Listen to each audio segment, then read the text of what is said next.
Assalamualaikum warahmatullahi wabarakatuh. Nama saya Muhammad Samsul bin Muhammad Johari, akan menerangkan tentang tugasan 3 daripada subjek BSS 4153 Qawaid Fiqhiyah.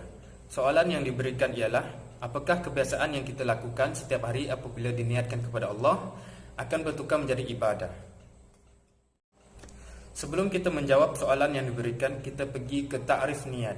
Ta'rif an-niyah fil lughah al-qasdu wal iradah. Niyah bil mafhum syar'i hiya ikhlasi amalullah ta'ala, yaitu ikhlas beribadah kepada Allah Subhanahu wa taala.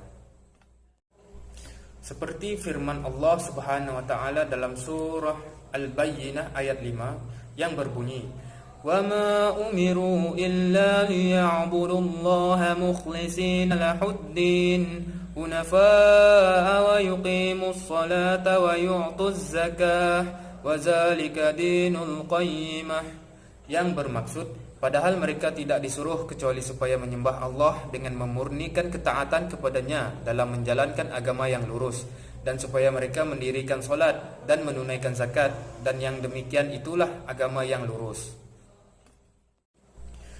Niat juga ada disebutkan dalam hadis dari Amirul Mukminin Abu Hafs Umar bin Al-Khattab radhiyallahu anhu. Ia berkata bahawa ia mendengar Rasulullah sallallahu alaihi wasallam bersabda, "Innama a'malu binniyat wa innama likulli imri'in ma nawa." Yang bermaksud, sesungguhnya setiap amalan tergantung pada niatnya. Setiap orang akan mendapatkan apa yang ia niatkan. Saya akan menjawab persoalan yang diberikan, yaitu apakah kebiasaan yang kita lakukan setiap hari apabila diniatkan kepada Allah akan bertukar menjadi ibadah. Seperti kebiasaan kita sebagai seorang pelajar pergi ke kelas hanya untuk mendapatkan kehadiran supaya kita tidak digantung untuk menduduki peperiksaan. Tetapi apabila perkara tersebut kita tukarkan niatnya kerana Allah Subhanahu wa taala, secara automatik perkara tersebut akan menjadi satu ibadah dan kita akan mendapatkan pahala dari perkara yang kita buatkan tadi.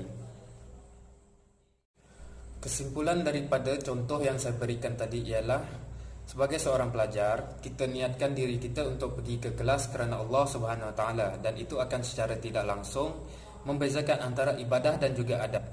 Pergi ke kelas untuk mendapatkan kehadiran merupakan adat ataupun kebiasaan bagi seorang pelajar. Namun perkara tersebut akan bertukar jika diniatkan kerana Allah Subhanahu wa taala. Sekian. Assalamualaikum warahmatullahi wabarakatuh.